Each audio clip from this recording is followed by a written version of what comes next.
3, 2, 1. This is the Chargers Unleashed podcast. Here are your hosts, Dan Wolfenstein and Jake Hefner. Welcome to another edition of Chargers Unleashed. Jake Hefner and Dale Wolkenstein here with you from the LA Football Network. Today's show, of course, being brought to you by UFC Fit and Temecula, Golden Road Brewery, Charger Bolt Family, Tick Pick, and Bet Online. If this is your first time tuning into the show, you could, of course, like and subscribe to our YouTube channel. Follow us on Facebook, Twitter, Instagram, and you can find us on Apple, iTunes, Spotify, or wherever you choose to digest your weekly NFL podcast. Dan Wolkenstein, I don't think that the term special guest is a good enough term to really describe what is about to take place on our show today. I know I may be hyping that up, but to Dan and I, this is a very special guest today. And I know that we laud that a lot when we have special guests on this show. But we truly believe that this is going to be a great treat for all of our listeners out there. Before we get into that real quick, with Dan and I, obviously, it's hard to talk about sports sometimes, especially when you have tragedies that is currently taking place earlier this week in Texas with the mass school shooting that took place. And Dan and I just wanted to take a quick second to send our condolences and our prayers to all of the loved ones that lost their children, their family members earlier this week in just a absolutely horrible situation. Yeah, it's heartbreaking. It's gut-wrenching. It's sad. And as much as you want to say, I can't believe it, this happens too often. And I hope that this can help instill change. But at minimum, I do want to offer condolences, thoughts and prayers to everyone. I know thoughts and prayers aren't going to do much, but it's all I can do right now as we continue to figure out what we can do as a country to kind of come together and to heal.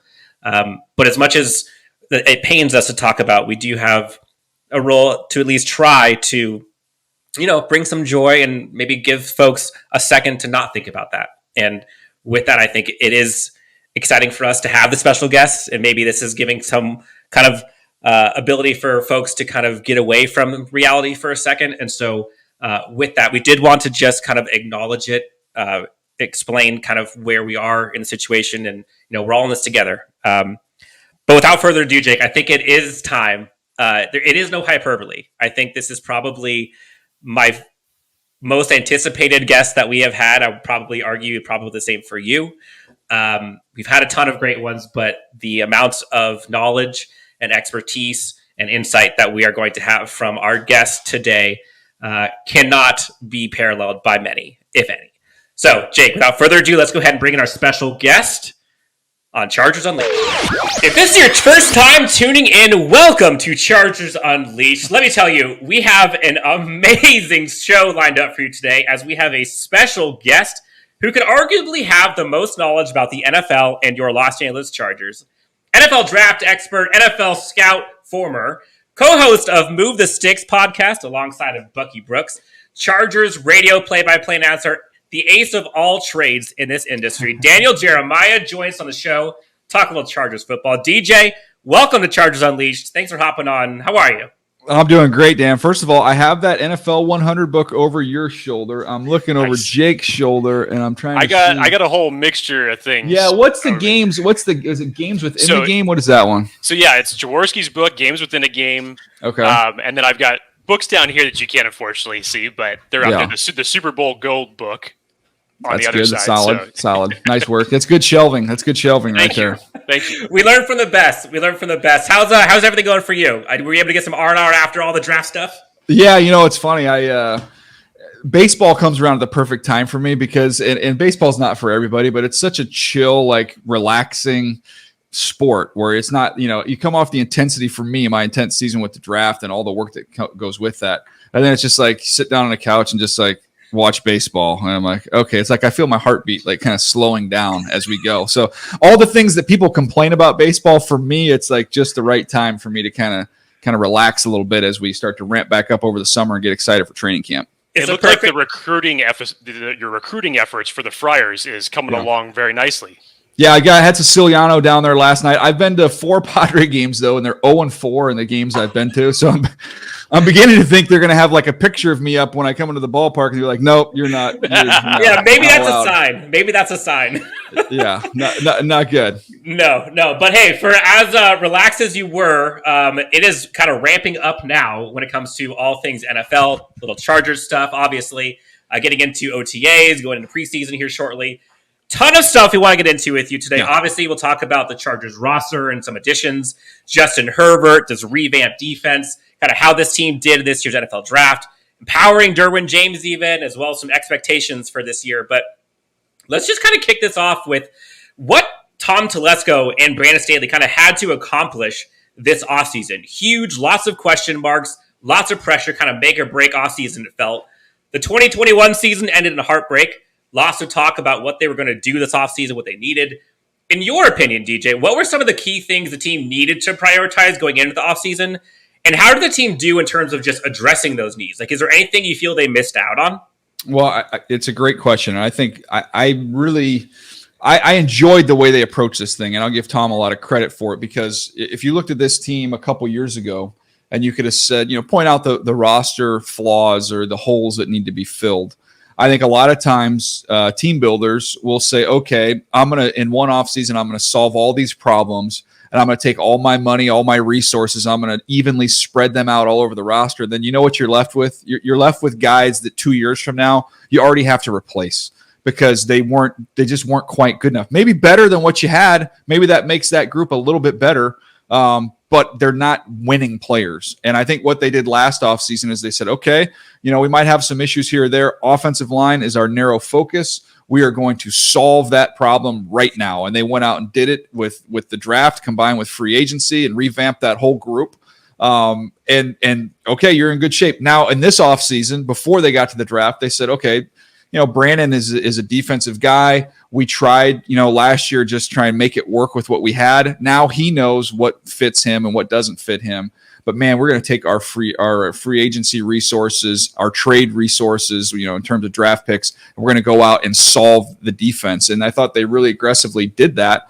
Which, by the time they got to the draft, I thought they were in a pretty good spot where you can say, hey, we're just going to take what we feel is the best available player. So I agree wholeheartedly with the way they approached it.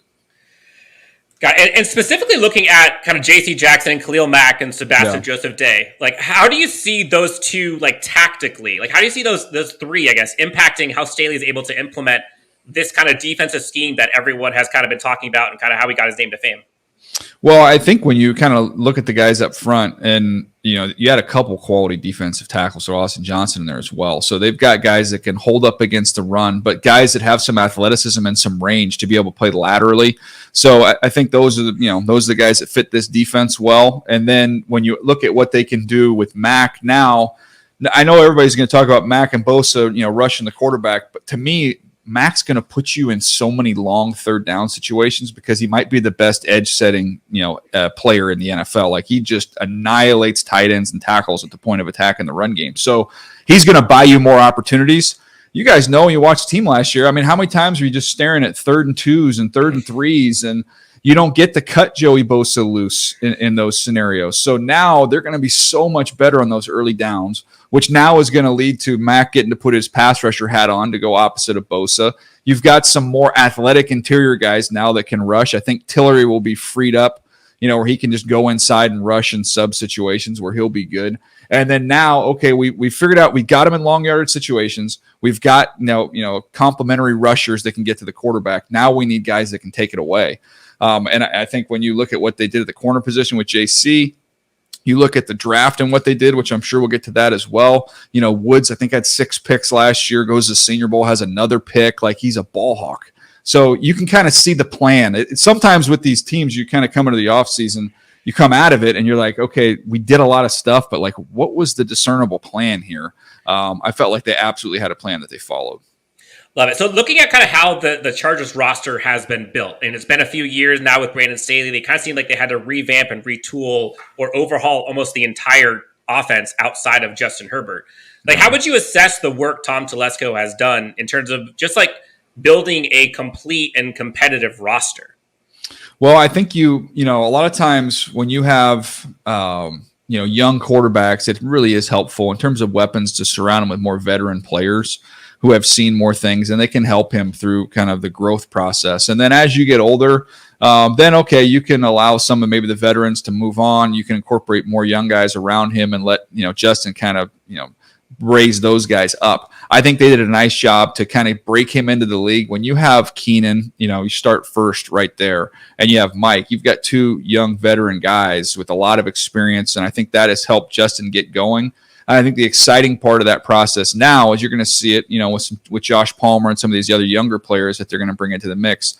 Justin's gotten to the point now where he's going to be able to teach them and elevate their level of play. So I thought they were smart with how they've done that. I think if you look at a lot of the young quarterbacks that have struggled in the league, you've got young quarterbacks thrown to a bunch of young receivers, and you need that little veteran component. It's a great segue there, Daniel, because I was going to get into Justin Herbert here, and just going all the way back to week 2 in 2020, seeing him set foot on the field under those circumstances in Kansas City, and fast forward now 2 years and what he's done in his rookie season, following that up with what he did in 2021. Justin Herbert's been nothing short of spectacular in his first 2 seasons as an NFL quarterback. But from your perspective, especially just being, calling the play-by-play and then, of course, being on the NFL Network and dissecting some of this, what is it about Justin that sets himself apart from other quarterbacks that you've covered or studied? And in your opinion, how would you rank him among the best in the league right now? Well, I can say, you can argue and debate, who those top 3 or 4 guys are. He's in every discussion, no matter who you are, what your opinion is. He's in that discussion as the best guy. And way I explain it to people is, would I trade him for anybody? No. There's nobody there's no other quarterback in the league I would trade him for. And I can say, okay, we can split hairs and we can talk, Josh Allen, or we can talk, Burrow is kind of the young guy. Obviously, Mahomes and what he's done and established himself. But when I look at Herbert, you can make a strong case that he is the one you would choose to build around because of the prototype stuff that he has. I mean, Josh Allen would be the other one that has that, just the size, the arm strength, the athleticism. But the on-schedule plus off-schedule combo, and that was like when you go back to him at Oregon, he did really good kind of on schedule, and there was just, I don't know how much playmaker does he have in him, he's so structured, and when you know his background, how dang smart he is, you're like, okay, he can see everything, knows where it's supposed to go, make good decisions, but in the chaos, like how's he going to be functioning in that chaos? And oh my gosh, like I could show you a zillion plays from his NFL career where he's just made unbelievable things happen in the midst of that chaos. So when you have somebody that's that big, that athletic, that strong, and then you add in the intelligence, the work ethic, which, you talk to guys in the building, like he's there all the time. So all that stuff is off the charts. You've got the on schedule, you've got the off schedule. Like, tell me where you're wanting there. Like tell me what the hole is. I don't know what it is. Now, fast forward, obviously, just getting past draft season now, the Chargers did a lot to obviously beef up the offensive and defensive lines through the draft. You add a lot of secondary depth pieces that they were really struggling with last year that they got exposed to due to injury. But looking at the entire draft class as a whole, a lot of people would say it maybe wasn't the sexiest draft out there, but you found very capable starters in your first 3 picks, found some nice depth pieces, and even possibly sleeper picks, as according to some of them that were on your big board. But just assessing it, is there a player that you feel that may have a bigger impact on this team than maybe folks are maybe not expecting? Oh, from the current rookies? Yes. I mean, I'm a JT Woods guy. He's one of my favorites, and we just talked about him. But guys that take away the ball in college usually take it away in the NFL. He's got really, really good instincts. So, the knock on him is he's not 215 pounds, so he's a little bit slight, but he ran in the 4.3, so you got ridiculous size speed. You've got the instincts, which lead to the ball production. He's got the track background, so this is like an elite level athlete. And then I always love the fact when you take these guys and you go to the Senior Bowl down there during that week, and you get kind of the best of that senior class. And he stood out, and I remember just kind of being like, "What am I missing? Like, what's wrong with this guy? Like, why is there no heat or buzz on him?" When I talk to friends around the league, and they're just, I felt like it was a tremendous value pick for the Chargers, and I think for what they want to do, and I mean, I think this is kind of a popular conversation of how you use Derwin going forward and where he's at his best because he can do everything. to me, when you're going to be able to put two high safeties behind him with Adderley and JT Woods, and you can let Derwin kind of be that nickel linebacker, which I would imagine probably next to Drew Tranquil, and let him match up with Kelsey when you play the Chiefs underneath, be able to blitz him more, buzz him underneath stuff, and just be a nuisance. Like, to me, that's where this defense is going to be at its best.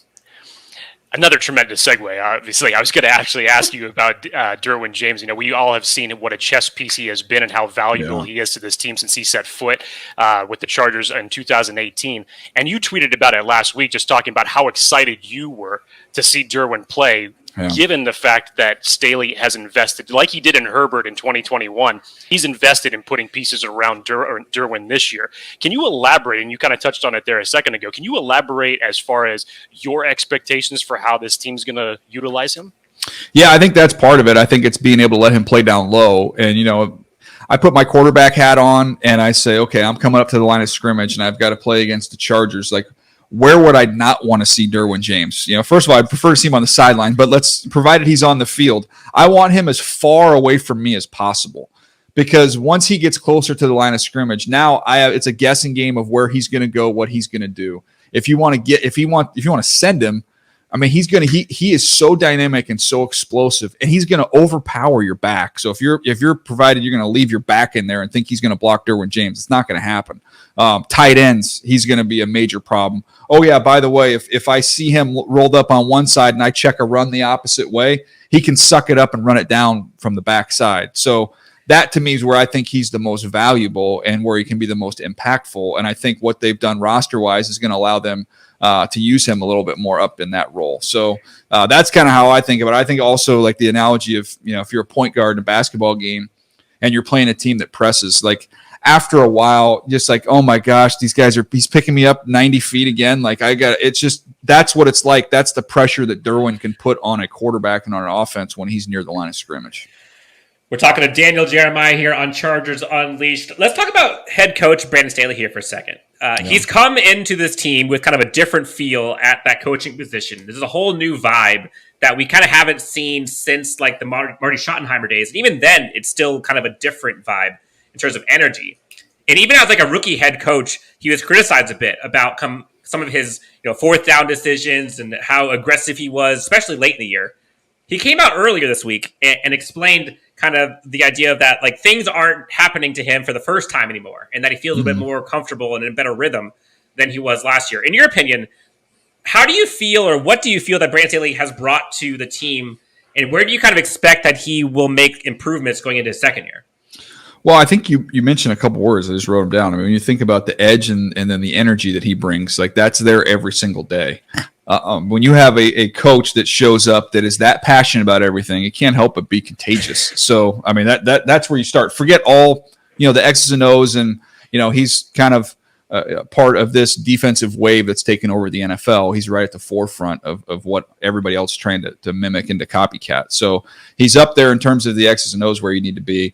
But I just think in a league of parity, which the NFL is designed to be, energy and edge, those can be X factors for teams. And I really do believe that, because, it's a long season. And when Coach Staley treats a Wednesday practice in the middle of the season like it's the first day of school, like, it's just, that matters and that counts. So that's what he brings. And I think it's kind of cool. He talked about not going through everything for the first time, knowing he's going to have a better sense now of kind of when to maybe push, maybe when to back off. The times to be aggressive, maybe some other times where, it doesn't call for that.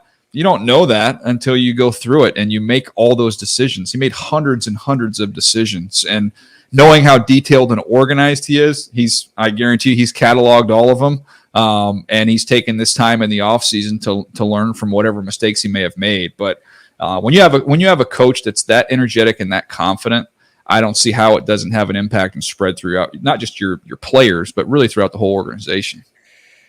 Now looking at the 2021 class, outside of Pro Bowl / All-Pro season that Rashawn Slater had, which still don't know how he got to us at 13, but based on what you've seen from the likes of Asante Samuel Jr. or Josh Palmer, maybe another guy from that class, which do you see from that class 2 years ago having kind of the biggest chance of like a second-year breakout bump season? Well, some interesting names. I'm just kind of pulled it up and looking through some of the other ones.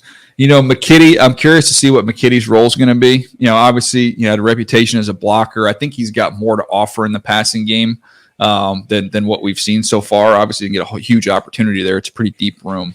But I think his role continues to kind of grow a little bit. He's going to earn more opportunities, catching the football as opposed to just running the ball.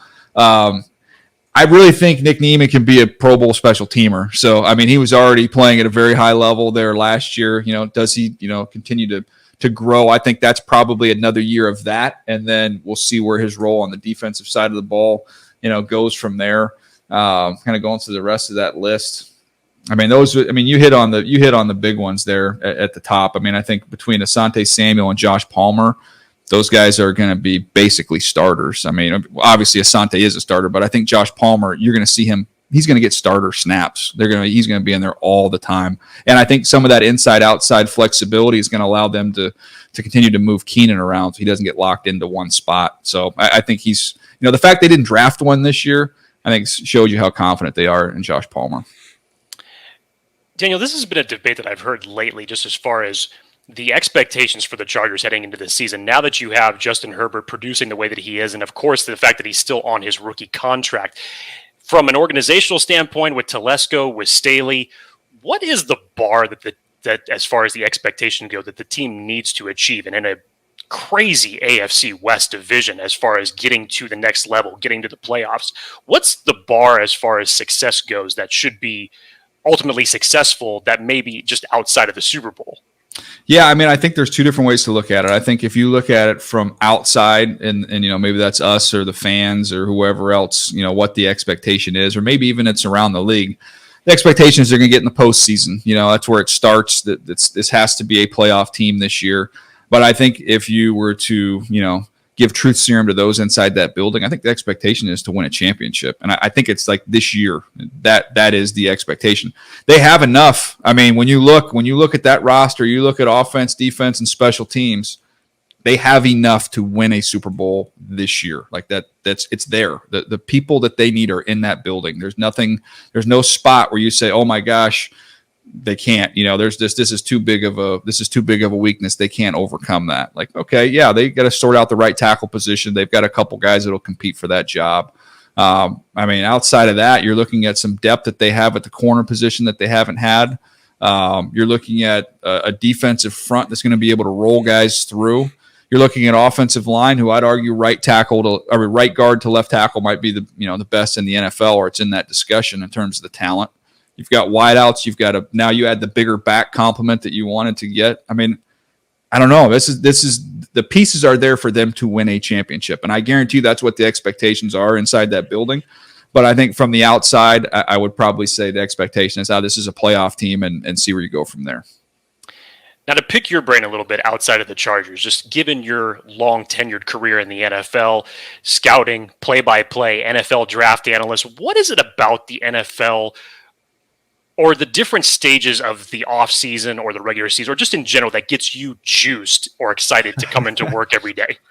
Well, look, to me, the cool thing about the NFL, and we touched on it, with the salary cap and with parity, the NFL, all 32 teams, when you start training camp, there is hope in every single one of them. Like this can happen, and you can go from worst to first. We see it every year. So you can make that monumental leap. And I've just always been, enamored with the team building process and how you bring in these new pieces and solve problems. And you do that in all these different phases of the offseason. So to me, once you get to training camp, it's like we've had free agency season where we've had free agency frenzy. We've done all the shows. We've talked about it. We've done the combine, which led up to the draft. We've talked about that. You talk about the different quarterback movement and the trades that have taken place. All those things have their own little moments in the offseason. But until we get to training camp, we don't get to see all of it come together and see this new version of this new team. So, as fun as the playoffs are and the Super Bowl is, my favorite time on the NFL calendar is when I go out and visit, 10 training camps, and you're like, oh my gosh, okay, now I saw Garrett Wilson at Ohio State. Now he is, with the Jets, and there's Breece Hall. And, that to me is the fun thing when you see those teams come together. I love it. DJ Daniel Jeremiah at Move the Sticks on Twitter, as well as the podcast. DJ, thank you so much for hopping on the show with us. This honestly has been a pleasure. More golden nuggets from you than either one of us can give in 2 years. So we'll thank it. Well, thank you for that. Obviously, you're a friend of the show. Thank you so much for hopping on. Anything you want to tell the good people of Chargers Unleashed before we get you out of here? Oh gosh, I will say, man, I'm looking forward to seeing everybody out at the stadium. If you haven't been out yet, if you've just watched the games on TV, get out to SoFi. You got to experience it. You guys have done it. It's unbelievable. And I think this team is going to be a team you're going to want to watch, and it gets rocking in there. So it'll be fun. Awesome. Daniel, thank you so much for joining us. You're a friend of the show. Welcome anytime. Have a good rest of the afternoon, and we will talk soon. All right. Thanks, guys. Let's do it again. All right. Thank you.